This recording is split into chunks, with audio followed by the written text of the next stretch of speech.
দেখুন, যারা এখানে এসেছেন কেউ কাউকে সাহায্য করতে পারবে না। ওখানে স্ট্যালিন এসছেন তামিলনাড়ু থেকে, ওখানে মমতাদি তাকে কী সাহায্য করবেন?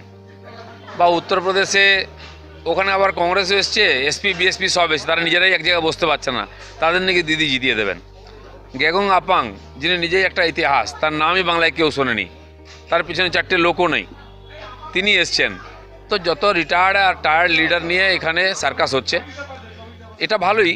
বেকার লোকেদের কাজ থাকে না, ওরা ডাকার অপেক্ষায় থাকে। তাদের ডেকেছেন কেউ একজন, তারা এসেছেন, ভালো লাগলো। শীতের সময় বেড়াতে এসছেন, গঙ্গা স্নানও করে যান। কিন্তু যেটা করতে চাইছেন, কতটা মোদি ভয়ে আক্রান্ত ওরা, এটা থেকে বোঝা যাচ্ছে কোথা থেকে ছুটে এসছে এক জায়গায় দাঁড়াবার জন্য।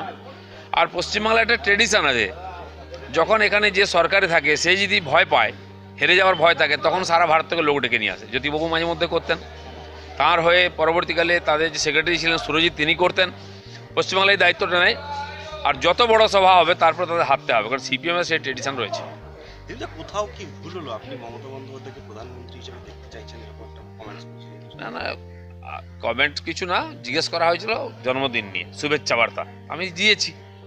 জিজ্ঞেস করলেন যে উনি যদি প্রধানমন্ত্রী হন কি শুভেচ্ছা দেবেন, তো না দেওয়ার কোনো কারণ নেই, কিন্তু প্রশ্ন হচ্ছে আগে তো হন। হ্যাঁ, কিন্তু আপনি 42টা সিট নিয়ে দেখতে চান এরকম? উনি বলছেন বাঙালির মধ্যে প্রধানমন্ত্রী কেউ হতে পারে, তো স্বাভাবিক উনি সবচেয়ে পপুলার লিডার।